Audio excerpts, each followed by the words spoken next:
Hey, what's going on, Fantasy Nation? Fantasy Umpire here, Danny Kitchen.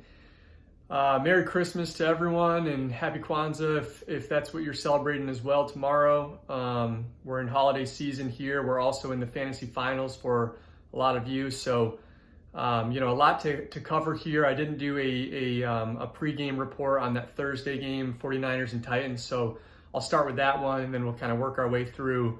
Of course, we have two Saturday night games here today. We've got quite a few games on Sunday, and then we have the Monday game as well. So we'll start with the Thursday night game, 49ers at Tennessee. I predicted the Titans would win that game. I thought that having A.J. Brown back was a huge boost for that offense and really the team morale, something like that. Getting a star player back in prime time is huge, and it's kind of it's one of those things where you can't really put a price on it. It was a huge boost. Like I said, I mean, it's kind of equivalent to that offense getting Derrick Henry back. Obviously, that's a much bigger addition, or I guess subtraction since he's gone. But getting someone like Brown back, that offense just transformed. You saw how much Tannehill relied on him. He was the go-to guy in third down. He was the go-to guy late in that game. Tannehill gave him a couple of jump balls. He actually dropped a touchdown. Second touchdown would have been the first of the game for A.J. Brown, but he, it was a nice play by the defensive back, and he dropped it, so it could have been an even bigger game for AJB, believe it or not. But yeah, just amazing how good he was in his return the other night. He accounted for nearly 70% of the Titans' receiving yards. That's the most by any NFL player in a game this season, with a minimum of 200 total team yards. So pretty remarkable. He was their offense. He was the only thing that was working for that team, and kudos to the Titans for trotting him out there for a full workload. Fresh off a pretty serious injury, one that he classified as tough and difficult to come back from. So clearly, it was a pain tolerance issue for him, and he is a grown man to say the least. So no surprises there that he was able to play through that. So anyway, a couple of facts from that game: he had 8 catches on third down. That's the most by any player since at least 1978 when they were tracking that stat, probably even before then as well. So amazing there on third down when it matters most. They went his way and he continued to provide. He's a true alpha wide receiver 1 and a top 5 fantasy wide receiver the rest of the way. Now let's move on to tonight's games. We have 2 of them, one at 4:30 p.m. Eastern time, 1:30 p.m. Pacific. We have the Browns at 7-7, fresh off that loss to Las Vegas last week, going to Green Bay to play probably the hottest team in football, the Green Bay Packers, sitting there at 11-3, the only team to clinch right now. They are fresh off that win over Baltimore. Again,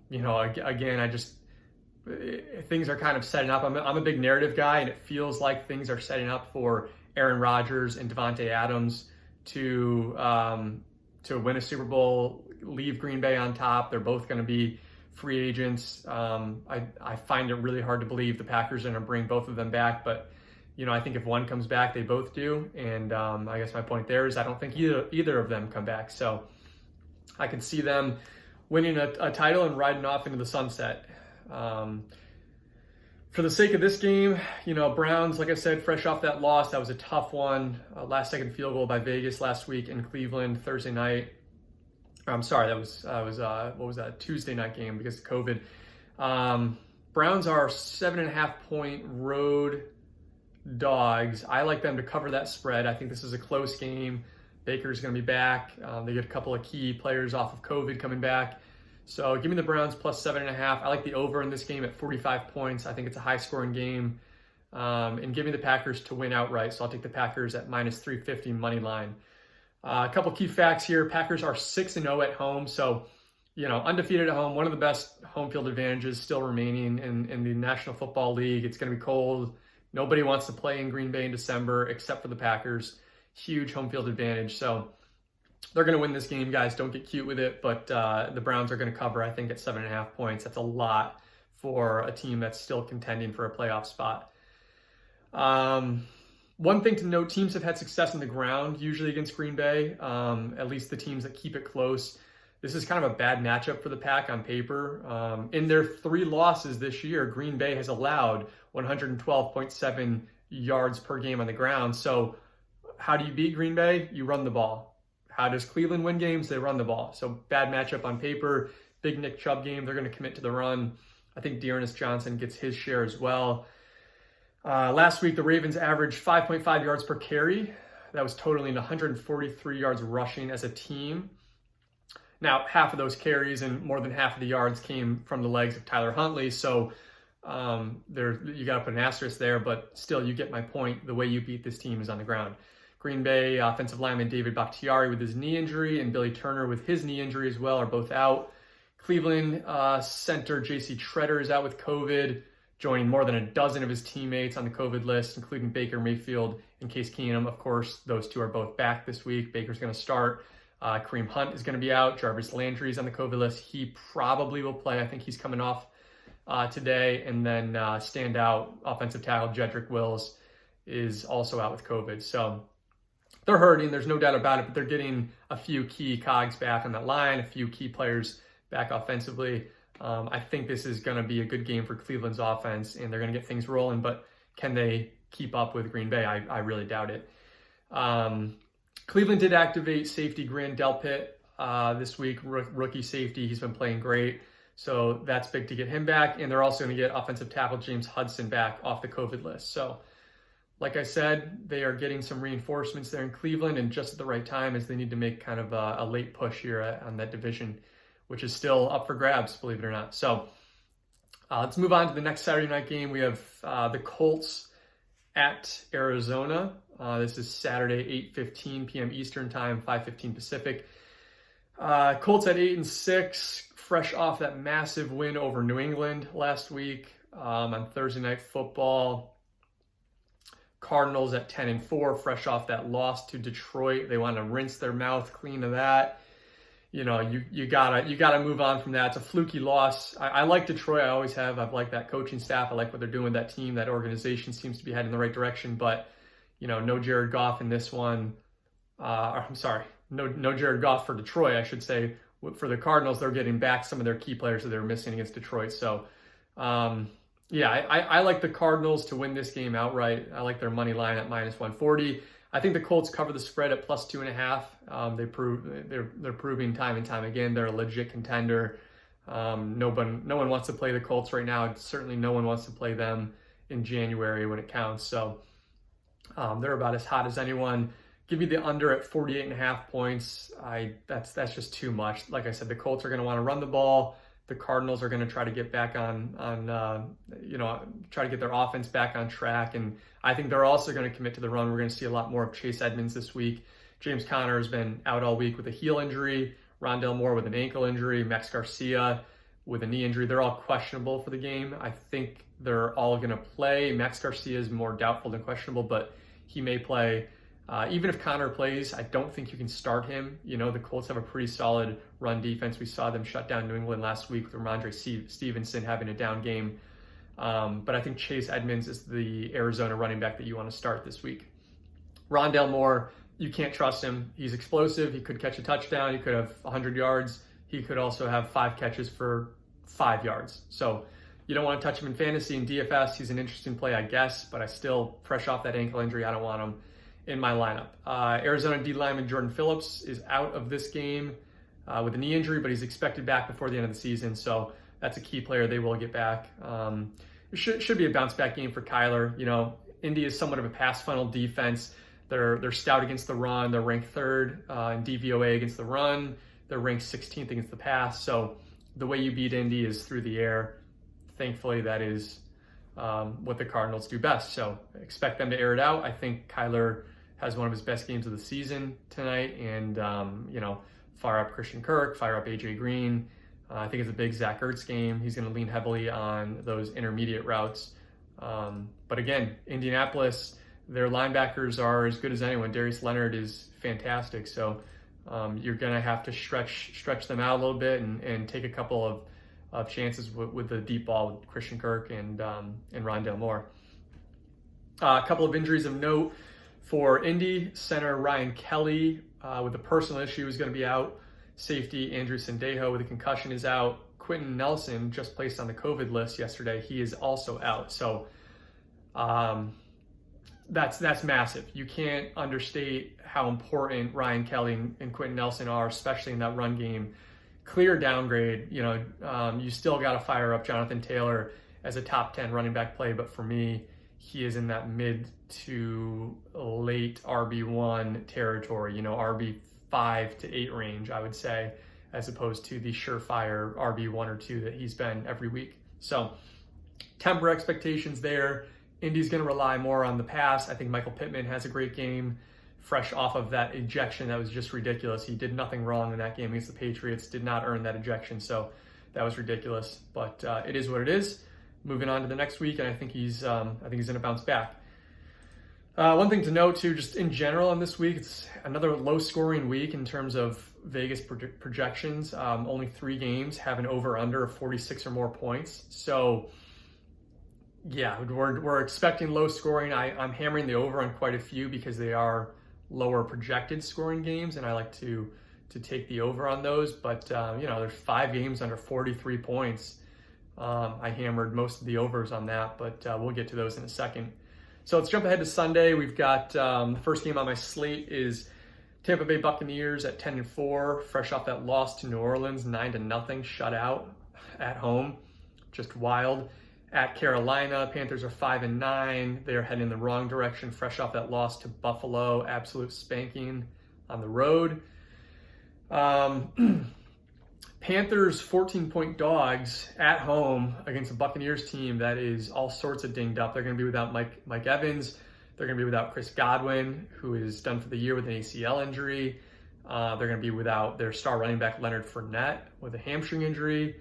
Linebacker Levante David also on IR. So 14 points is way too much for a team that is that dinged up. They're going to be starting all sorts of backup offensive and defensive players this week. Give me the under at 48.5 points. This Panthers defense is not that bad. Again, they're heading in the wrong direction, but this is almost a, I'm just thinking about this game right now, and it's, to me, this is upset city. I don't think Carolina is going to win this game, but you talk about a team like Tampa Bay. If anyone can overcome these injuries, it's Tom Brady, but man, that's a lot to ask. 3 of your top offensive weapons out. Not only out, but 2 of them potentially done for the regular season. Godwin's done for the year for sure. This is tough. Like I said before, the morale and the energy in the locker room means a lot for these kind of games. And Carolina's, they're fairly healthy. Tampa Bay is not. So give me the Bucs to win outright. I'll take them in the money line at -850. Give me the under at 48.5 points. And I'll take the Panthers to cover the 14 points at home. 14-point dogs, I should say, at home. So a couple other things to note. Tampa Bay wide receiver Antonio Brown is good to go, back off that ankle injury and off of that COVID fiasco where he had a fake COVID vaccination ID. He's probably one of many of these players that has tried to pull this stunt this year, but he got caught, and so he was suspended for 3 games. He's coming back. He's in the coaching staff's good graces again, it sounds like, and he should be good to go. It'll be interesting to see how they cover him. I don't know if they're going to put Stephon Gilmore on Antonio Brown or if they're going to have Gilmore kind of stick to one side of the field and see Tampa Bay use Antonio Brown all over the place in the slot out wide, maybe even in the backfield for a couple of wide receiver, screens and handoffs and try to find unique ways to get the ball in his hands, because like I said, they're down a couple of key offensive weapons this week, so you got to get your playmakers the ball. On the defensive side of things, Tampa Bay just placed their D lineman Raheem Nunez Roaches on the COVID list, so they're going to be without him inside. That's a big injury. He's been playing great this year. As I mentioned, Mike Evans out, Chris Godwin out, Leonard Fournette out. Going to be a big Ronald Jones game until he misses a block, or until he drops a pass, or until there's a hold. He's one of those players that has those bonehead plays, and the coaching staff doesn't really give him a second chance. So hopefully he doesn't fumble. Hopefully he doesn't have any key mistakes early in this game, because this coaching staff could easily bench him for someone like Keyshawn Vaughn or one of these more trusted running backs. Wide receivers, Scotty Miller, Tyler Johnson, both intriguing wide receiver plays this week in DFS and fantasy. But overall, Tampa Bay should find more success in the run game than pass against Carolina. Carolina is 24th against the run, 8th against the pass in DVOA. So how do you beat them? On the ground. So big game for Rojo if he stays on the field. If not, then I like some of these pass-catching running backs in Tampa. A couple notes for Carolina. Quarterback Cam Newton will start, but Matt Rule said that Sam Darnold will play as well. So kind of interesting there. I don't know how they're going to use them. Kind of rotating series. Maybe if Cam struggles early, they give Sam Darnold the second half start. See him come out of the tunnel, ready to make some crazy comeback. Even though I don't think it's going to happen here. But I don't mind it. Sam Darnold's a quarterback upgrade over Cam Newton for sure. But again, it seems like the locker room is certainly pushing for Cam and prefers him to lead that team. A couple other injuries. Carolina placed center Pat Elflin and O-lineman Dennis Daly on the COVID list, so they are out. And wide receiver DJ Moore, keep an eye on him. Hamstring injury. He has not practiced all week. I think he's probably going to miss this game, but he's a tough guy. He might play through it. We'll see. Moving on here, Bills at the Patriots. Bills fresh off that win over Carolina. Pats fresh off that loss to Indy. This is the division here. This is the game of the week. NFC or AFC East up for grabs. If the Bills win this game, I like their chances to win the division. If the Pats win this game, they control their own destiny, and they should win the division at that point. So this is huge. Patriots 1-point home favorites. I like the Bills at +1. Even with all the injuries, this is a must-win game for Buffalo. I trust them much more than a rookie quarterback, even at home. Give me the over at 44 points. I think this is more of a shootout than the first meeting, although that's not really saying much. If you guys don't remember, the first time they played was in that hurricane, and I think the Patriots threw the ball 2 or 3 times with Mac Jones, and it's just an ugly game. This will be a different game. Not great weather in New England right now. I'm in Rhode Island. It's snowing outside, but it's we should see more offense than we did 3 weeks ago. Bills +1. Give me the over at 44 points, and I'll take the Bills money line as well. A couple key injuries: Buffalo wide receiver Gabriel Davis and Cole Beasley as well, both out with COVID. Buffalo wide receiver Emmanuel Sanchez, he's trying to play. He's at less than 100%, but he's going to play. He's an interesting DFS plug and play this week. Wide receiver Isaiah McKenzie. He's also an interesting guy. Last season in week 17 without Beasley, he had 9 targets, 6 catches for 65 yards and 2 touchdowns. He also had a couple of carries that game. So he's an interesting play. I actually like him a little bit more than Sanchez. I said Sanchez. Emmanuel Sanders. That's the MMA fan in me. Emmanuel Sanchez, MMA fighter. Emmanuel Sanders. So I prefer Isaiah McKenzie to Emmanuel Sanders in this one. Buffalo wide receiver Stephon Diggs. Should see a lot of J.C. Jackson in this game. In the first meeting, he went 4 for 51 yards. But again, that was in an absolute blizzard, just crazy weather in Buffalo. It's going to be a totally different game. I think there's more passing volume than running volume in this game. Ramondre Stevenson and Nelson Aguilar both out for New England this week. So expect a heavy dose of Damian Harris on the ground. Moving right along, Rams at Minnesota. The Rams at 10-4, fresh off that win over Seattle. Minnesota coming off that big win over Chicago on Tuesday night. This is a tough game for me. I think it's a shootout. Give me the over at 49 points. I think these offenses get it going. I think the Rams cover the spread at -3, even on the road. Minnesota, they do have a home field advantage, but Matthew Stafford in a dome, give me that all day long. Money line, give me the Rams at -170. Minnesota is going to be without Dalvin Cook in this one. He's out in the COVID list.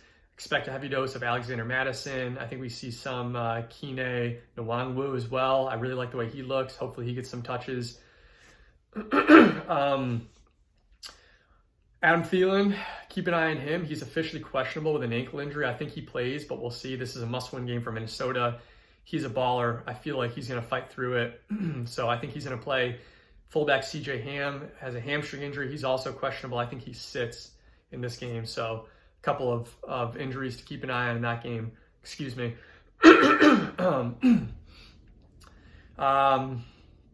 Rams running back Cam Akers, he has not played all season after tearing his Achilles back in July. He's been designated to return to practice. Pretty remarkable to see someone come back from an Achilles injury this quickly. And I saw a video of him yesterday. He looks like the Cam Akers of old. I mean, if they get him back in the postseason, look out, guys. This backfield looks fine with Sony Michel and Darrell Henderson. Imagine what it looks like with a guy like Cam Akers. Even if he just gets 5, 6, 7 touches a week in the playoffs, that's huge. So this is a team, I'm all in on the Rams. If they make the postseason and they get hot here and they beat Minnesota handily, this is a team I like. I would go all in on the Rams, especially what you want right now is you want teams that are getting healthy. You want teams that are kind of hitting their stride at the right time. We saw it last year with Tampa Bay. This is what happened. They got hot the last 5, 6 weeks of the season. Boom, postseason time. They're the hottest team. That's usually the team that wins. So keep an eye on LA. They're interesting right now. They were a preseason favorite of a lot of analysts and kind of dropped off once they got hit by the injury bug, but they're getting healthy now, so look out. Some stats on that backfield, though. As suspected, Sony Michel has moved ahead and remains ahead of Darrell Henderson in that backfield. So, just listen to this. Snap percentage, Sony Michel, 73%. Darrell Henderson, 27%. Routes, Michel, 68%. Henderson, 22%. Carries, Michel, 18%. Henderson, 6%. Targets, 2 and 2. You get the point. This is Sony Michel's backfield. I get a lot of questions, Sony Michel or Darrell Henderson. No brainer right now. It's Sony Michel. It's his backfield. He's not losing that unless he gets injured or has a dud game, which he won't against Minnesota. He's a top 12 running back play for me. Borderline RB1. Darrell Henderson, you can't play him until he gets more time, and he won't. And it looks like he probably won't for the rest of the season if Cam Akers comes back. So Michel's a great play this week. Got to play him. Moving on here, we have the Ravens at 8-6, coming off that loss to Green Bay, heartbreaking fashion. They went for 2 and didn't get it. I like the aggressiveness at home, but unfortunate, tough loss. They needed that win and they didn't get it. So Baltimore's traveling to Cincy, who is also 8-6, and they are coming off that big win over Denver. Bengals -3, give me that at home. I'm going to take the over at 43.5 points, and I'll take the Bengals in the money line as well. Just two teams heading in different directions, really. Baltimore, where to even start? Their secondary is so depleted. They are missing all sorts of offensive weapons. Lamar Jackson's going to be out in this game. I should say out of this game. He's not playing. Tyler Huntley is questionable. He may not play. It sounds like he's expected to start, but he's not right. Joe Burrow's getting healthy at the right time. Looks like he's over that finger injury. Joe Mixon, although he missed a couple practices, he's not even on the injury report. The final injury report doesn't even list Joe Mixon, so his ankle is fully healed. He should be good to go. This is a blow-up spot for Cincy. I think they blow them out. I think they win easily in this game. Teams are going to start to have film on Tyler Huntley. What are his tendencies? When he rolls out of the pocket, he's looking for Mark Andrews, right? When he's in the pocket, he's looking for slant routes, something over the middle. He's pretty similar to Lamar Jackson. He's mobile like Lamar, that's for sure. I think he has a better arm. I think he's more accurate than Lamar Jackson as a passer, but once these teams get film on you, they find the tendencies and look out. I think Cincinnati is going to do that. Big game coming for Joe Burrow. Baltimore is the number 1 pass funnel defense this week. They're ranked 29th versus the pass and 5th versus the run. That means you can pass all over them. They're a little stingier in the run game, but this is a clear pass funnel defense. Cincinnati's going to exploit it. So Jamar Chase, top 3 wide receiver play. I think he finishes as the number 1 wide receiver this week. Love T. Higgins. Love Tyler Boyd. I like Joe Mixon, but for me, he's a fringe RB1, RB2 this week. Just how can you trust him? Ankle injury wasn't severe, but if he gets rolled up on the wrong way, he could be out. This could be a re-injury risk mid-game for me, and that's the last thing you want as a fantasy manager. So All right, I'm probably taking a little too long here. I'm going to speed it up. LA Chargers, 8-6, coming off that loss to Kansas City, taking on the Houston Texans at 3-11, fresh off that win over Jacksonville. Probably a game they didn't really want to win because it affects their draft position, but I like the way this Houston team's playing hard for Cully. So give me the Texans plus 10.5 at home. I still think the Chargers win this game, so give me the Chargers money line at minus 510. And I'll take the under at 47.5 points. I think that there's more defense in this game than people are expecting. Quite a few players out and on the COVID list in this game, so let me cover that really quickly. Houston has 6 more players on the COVID list, including O-lineman Justin Britt and Titus Howard. David Johnson with a quad injury is questionable. Looks like he's going to miss that game. So look for Rex Burkhead to serve as Houston's lead back. Royce Freeman would be the number 2. Brandon Cooks is on the COVID list, so he is out. Look for Nico Collins, standout rookie receiver, to lead the way. I guess he would be their number 1 option, so he's kind of an intriguing DFS play for all of you daily fantasy players.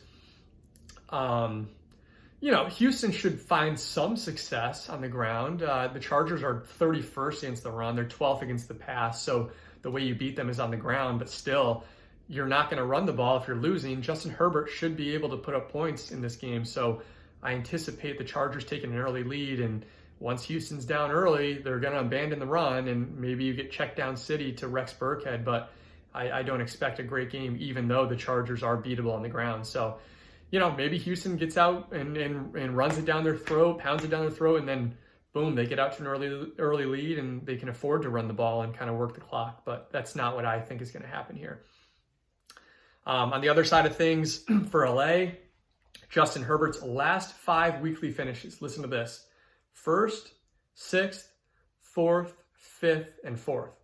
So basically top 5 in each of the last 5 weeks, 6 in that second week. But he's on fire. You got to fire him up. He's probably my top quarterback this week. If he's not number 1, top 2 or 3 for sure. So fire him up.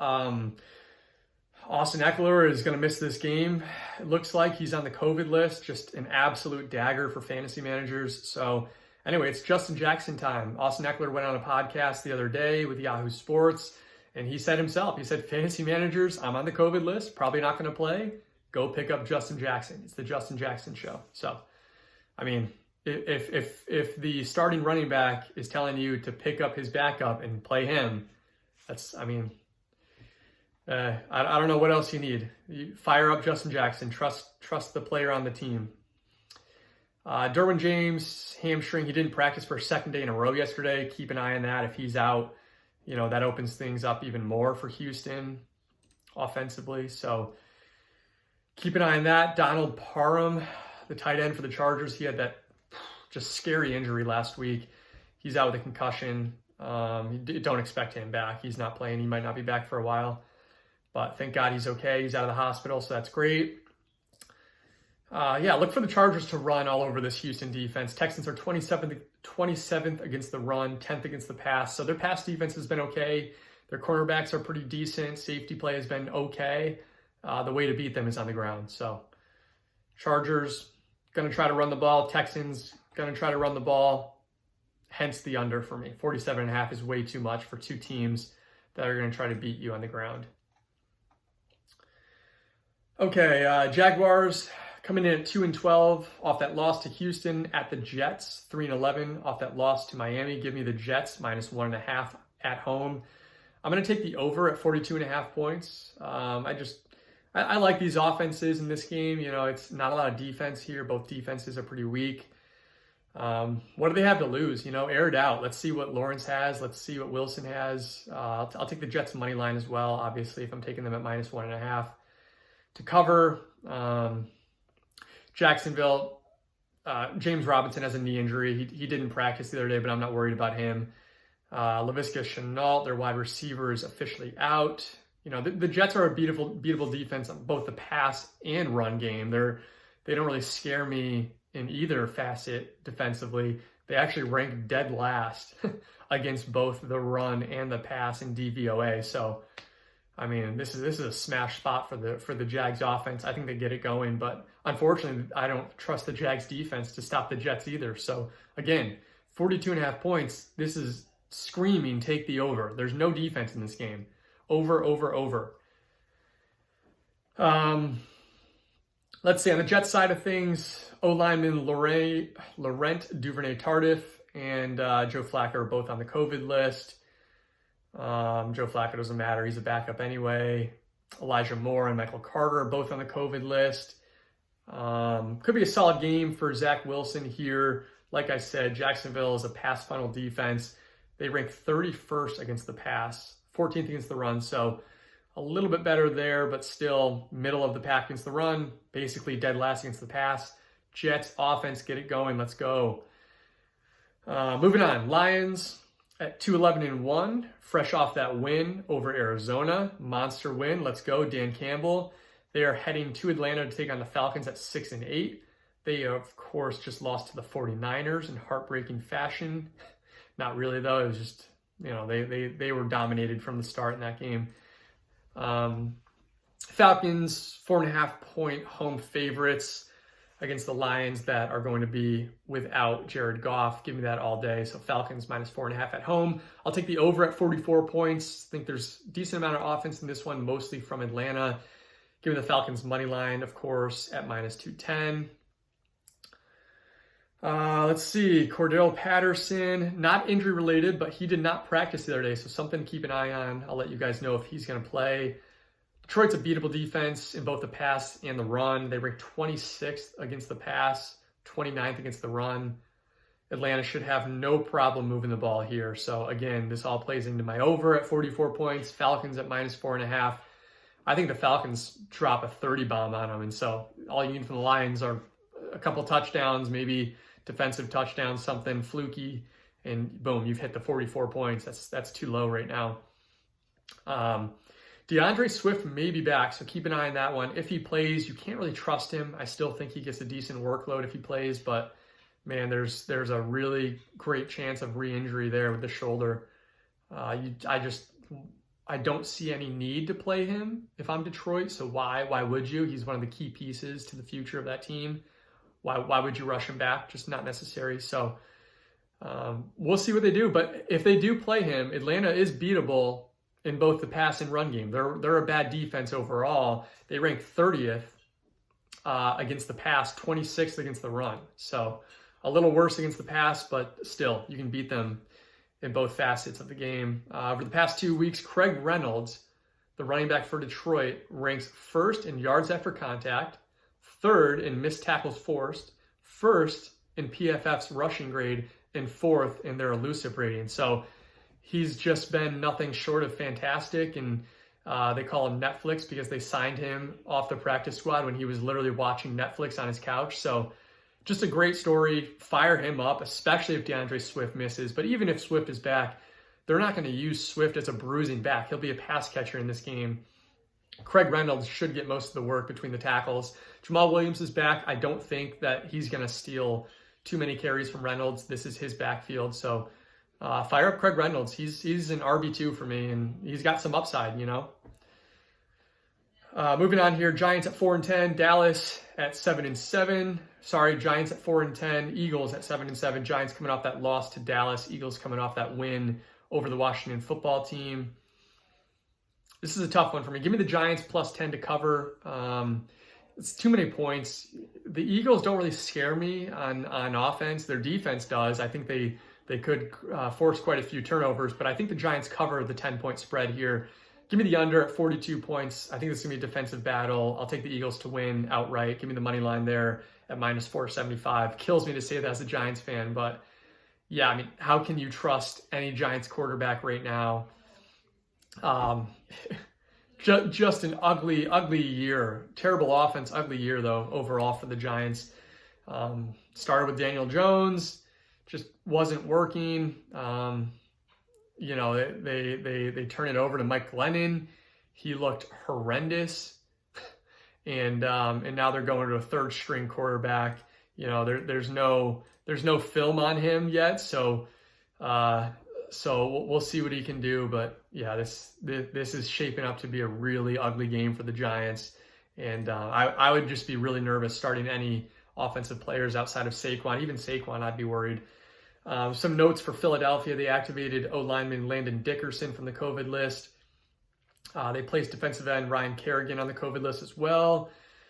Jalen Hurts was limited in practice with an ankle injury, but he'll be a full go. He's fine. Jordan Mailata, ankle injury, and Miles Sanders, quad injury, both did not practice the other day, but I think they're going to play.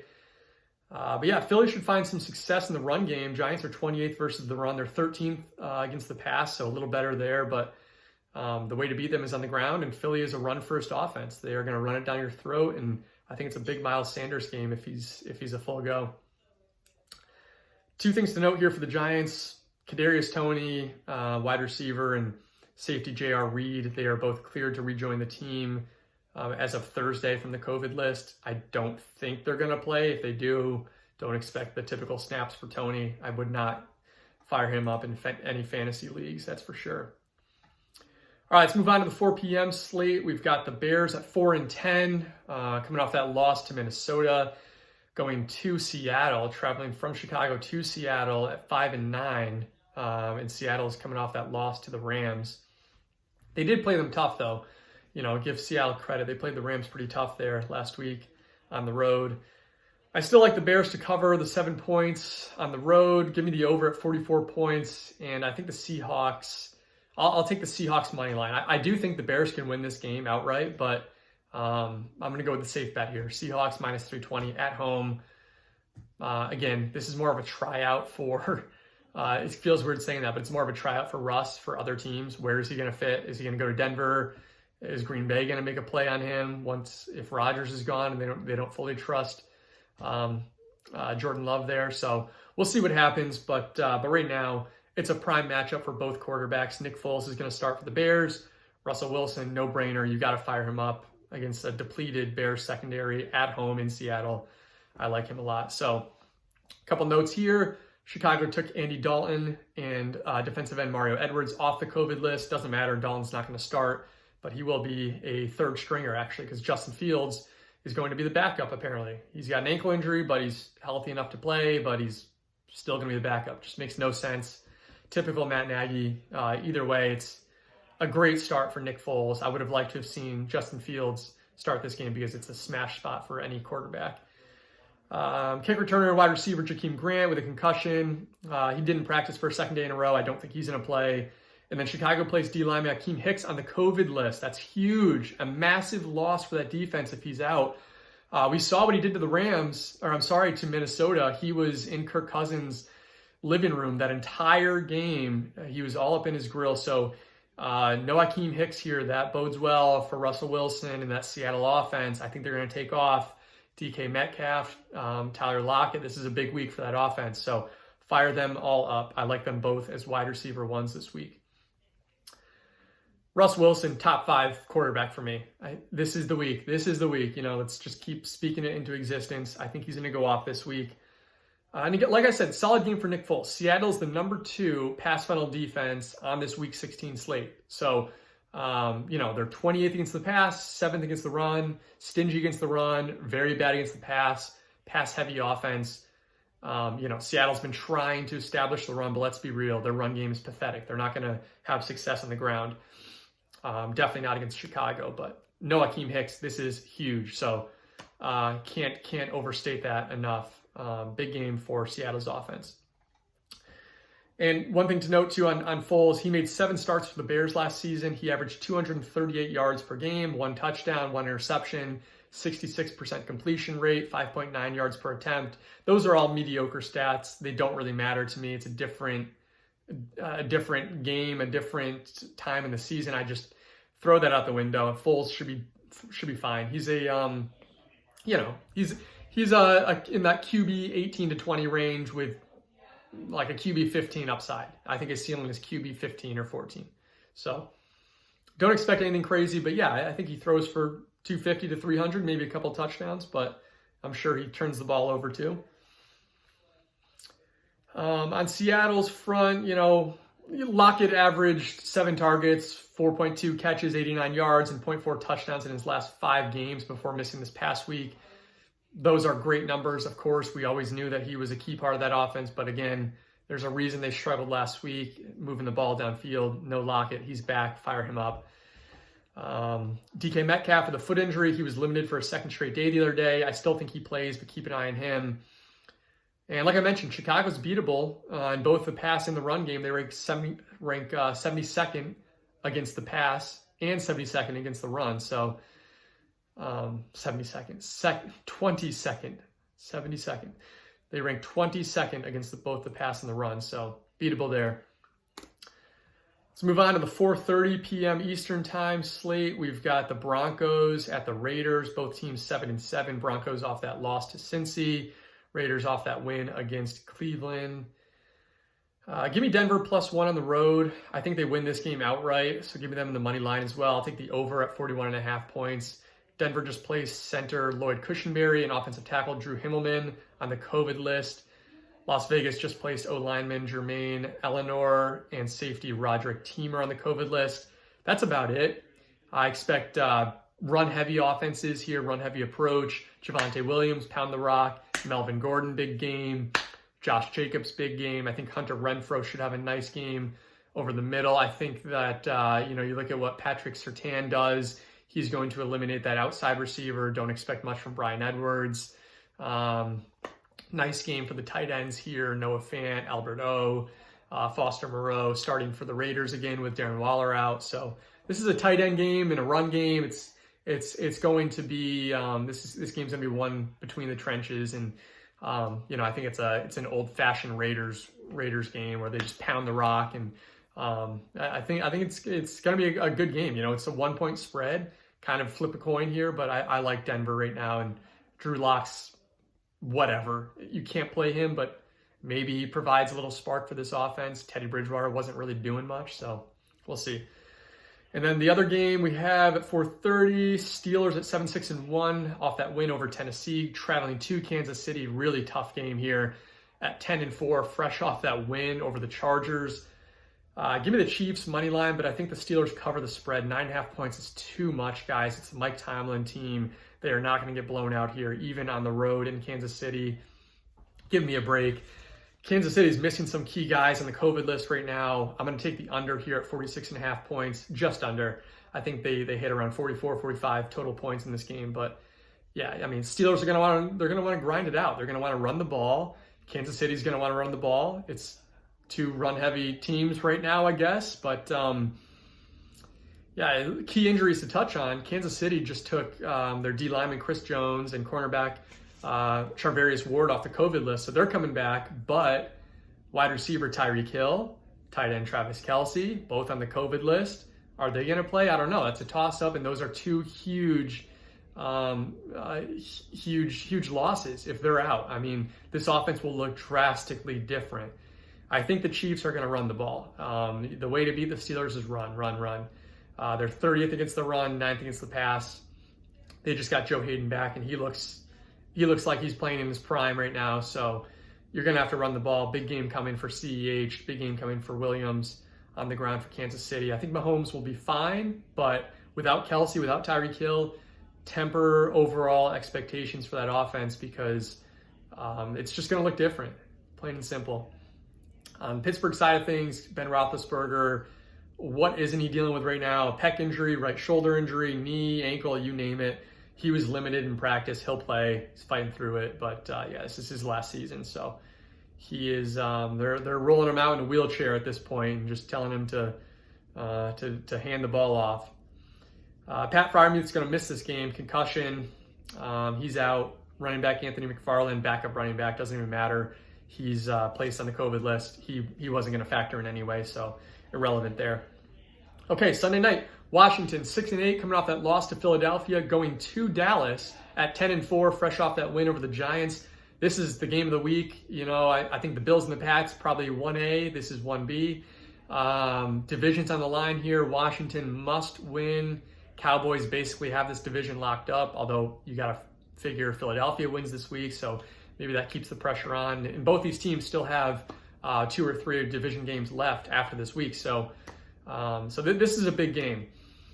Give me the Cowboys -10. I think they cover the spread. I think they win this game. Give them the money line at -435 as well. I'm going to take the over at 47.5 points. Washington's getting healthy. They're getting Taylor Heineke back.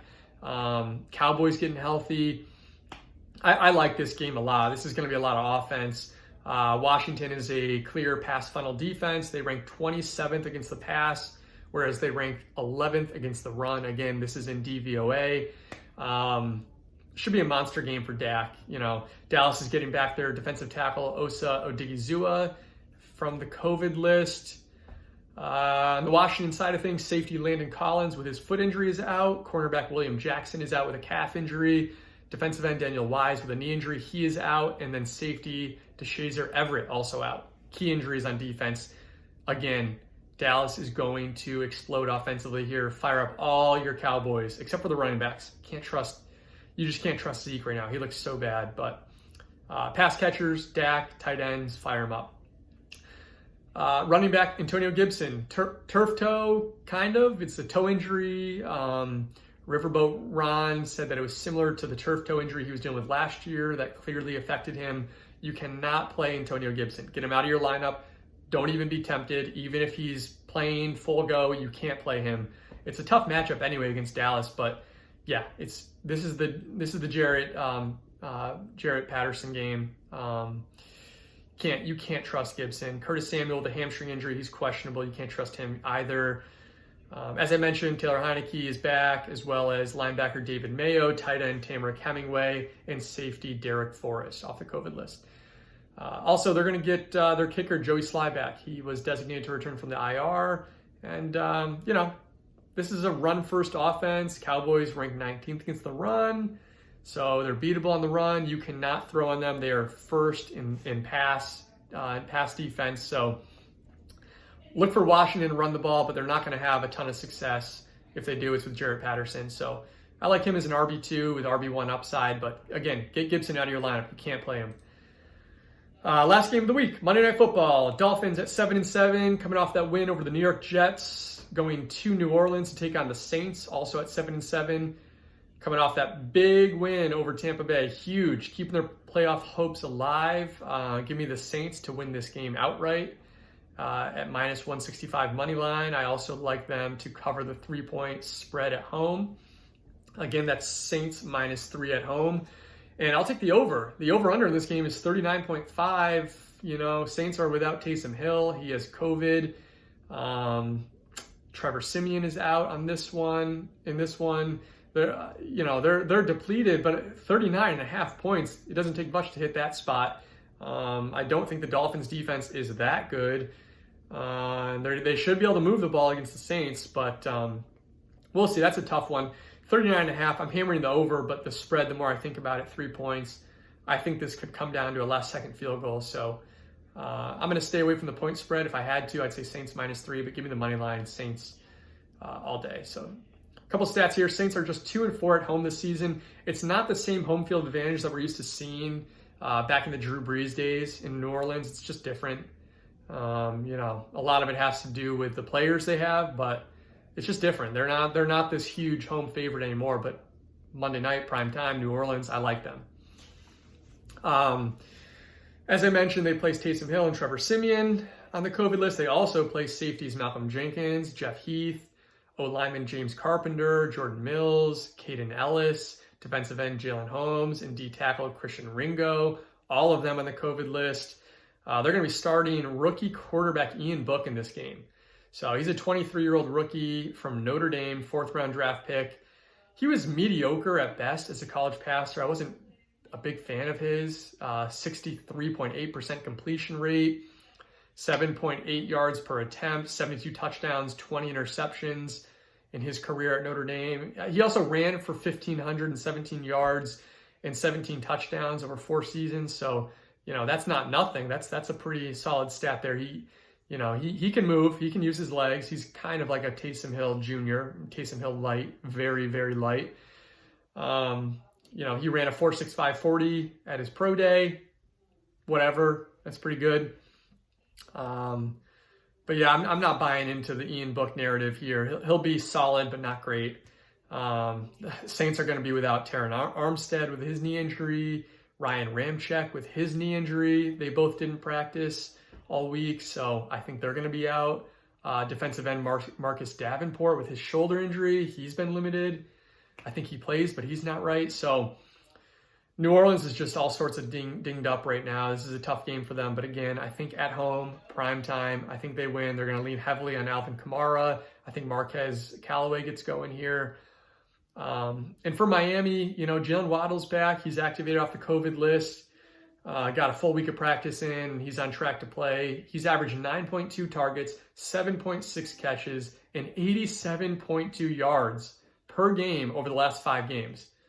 I mean, that's elite. So fire him up, even if he sees some Lattimore shadow coverage, which he won't, by the way, because Waddle's used all over the field in the slot out wide.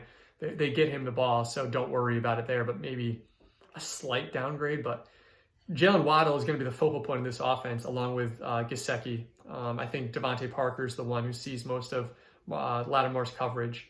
So downgrade him, upgrade Waddle, upgrade Gesicki, upgrade Tua, and temper expectations for Duke Johnson. I think we see more Myles Gaskin this week. But that basically covers it. Tons to get to here. One more thing of note for the Packers, Marquez Valdes-Scantling's on the COVID list, so he's probably going to miss tonight's game. That leaves Allen Lazard as the number 2 receiver in Green Bay. Equanimeous St. Brown is probably the number 3 now. Like I said, Laviska Shenault's on the COVID list. That leaves more targets for Marvin Jones, Laquan Treadwell, James O'Shaughnessy. Jamison Crowder with a calf injury. He hasn't practiced all week, so he's doubtful now. That's going to open up a few more targets for Braxton Berrios in New York. That's a name to monitor in deeper leagues. Allen Robinson still on the COVID list for the Bears. I mean, the list goes on and on. So if he misses, Cole Kmet is going to see more targets. Darnell Mooney is going to see more targets. Guys, we can talk all day about COVID lists. I mean, Chiefs, Harrison Butker is going to miss this game. That's just know that if he's in your starting lineup, take him out. He's going to miss. It just goes on and on. There's not enough time to go over every single player that's on the list right now. It is just insane. But I did cover the main ones for you. All of the fantasy relevant players that are missing this week's game due to COVID. There's still a couple that are in the air. Tyreek Hill, Travis Kelce, we'll see if they play. They're on the COVID list as of now. They may come off. So keep checking back in with me on Twitter at Fantasy Umpire. I will keep you guys up to date. I'll try to tweet every hour on the hour and respond to you guys if you have any questions. Sit start, DFS plays, over-unders, money lines, spreads, you name it. Hit me with your questions. I'm very responsive. I'm always on Twitter, so just reach out and let me know. Again, shout out to the subscribers. I'm up to 5 subscribers now on YouTube. That's awesome. Thank you guys. I know someone with the name, I think it was Not the Real Gary Coleman or The Other Gary Coleman, gave me a follow and subscribe the other day. So shout out to you, The Other Gary Coleman.